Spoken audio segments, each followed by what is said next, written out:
Mapagpalang araw mga ate at mga kuya. Welcome muli sa aking channel, ang Kuya Nandingan.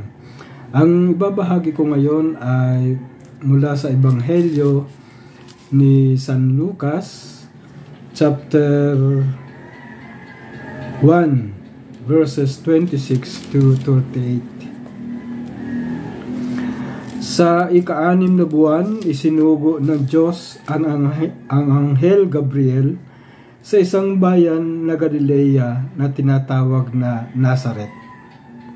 Sinugo ito sa isang birhen na ipinagkasundo na sa isang lalaking nanganganlang Jose, mula sa bayan ni David, at Maria naman ang pangalan ng birhen.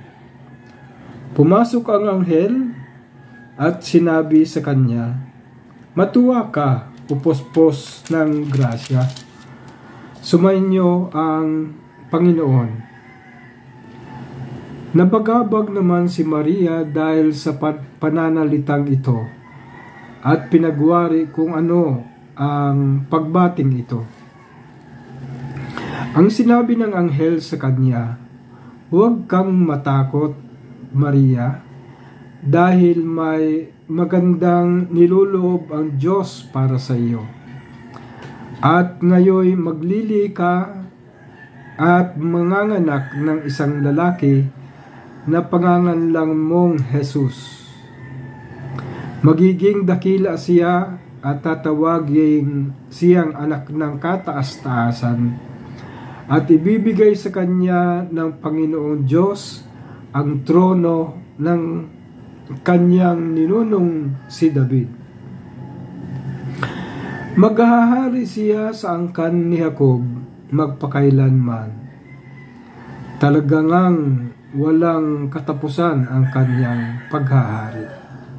Sinabi ni Maria sa anghel, "Paanong mangyayari ito gayong di ako ginalaw ng lalaki?" At sumagot sa kanya ang anghel, "Papanaog sa iyo ang Espiritu Santo at lililiman ka ng kapangyarihan ng kataas-taasan. Kaya magiging banal ang isisilang at tatawaging anak ng Diyos.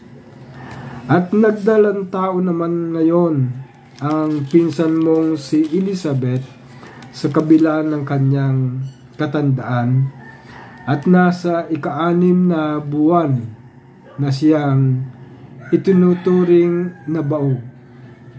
Wala ngang imposible sa Diyos." Sinabi naman ni Maria, "Narito ang utusan ng Panginoon. Mangyari nawa sa akin ang iyong sinabi." At nilisan siya ng anghel.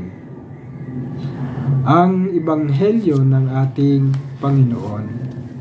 Pinupuri ka namin, Panginoong Hesukristo. Munting pagninilay, napakaganda nitong huling parte ng karanasan ni Maria na nagpakita sa kanya ang anghel.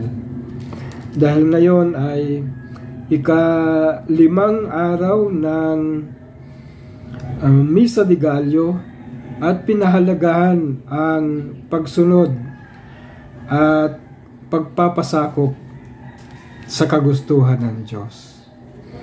Napakaganda ng sinabi ni Maria sa anghel, "Narito ang utusan ng Panginoon." Ang ibang version nito, "Narito ang alipin ng Panginoon, mangyari nawa sa akin ang iyong sinabi." Napakaganda ng tagpong ito, at binigyang diin dito ang kahalagahan ng pagpapasakop, ang pagsunod sa kagustuhan ng Diyos. Minsan, ang mga anghel ay nagpaparamdam sa atin bilang mga laiko o tayong mga Kristiyano sa pamamagitan ng mga mabubuting tao. Ito ay bumubulong ng kabutihang loob At magandang pakinggan natin ang mga anghel na ito sa ating buhay. Dahil nagdudulot ito ng pagpapahalaga sa kagustuhan ng Diyos. Kaya ang call to action dito para sa akin ay pagpapahalaga sa pakikinig sa bulong ng Diyos sa atin. Ang Diyos ay patuloy na bumubulong na pagsunod sa Kanya, lalong-lalo na ngayong panahon ng Adbyento at papalapit na pagdating ng ating mananakop, ang ating Panginoong Hesus, na sa Kanyang pagmamahal ibinigay Niya ang Kanyang sarili sa atin at naging imahin ng kabutihan. Kaya napakahalaga ang pagsunod at pagpapasakop ano ang kagustuhan ng Diyos para sa atin. Dahil minsan ang mga tao, meron tayong mga kagustuhan bilang human, pero mas mahalaga na pahalagahan ang ninanais ng Diyos para sa atin. At saan natin ito makikita? Makikita natin ito sa pagsisimba, makikita natin ito, maririnig natin ito sa mga pagbabasa ng Biblia at pakikinig sa mga taong isinugo ng Diyos para magkaroon ng kabutihan at kagandahang loob. Ito po muna ang aking ibabahagi at God bless po sa ating lahat.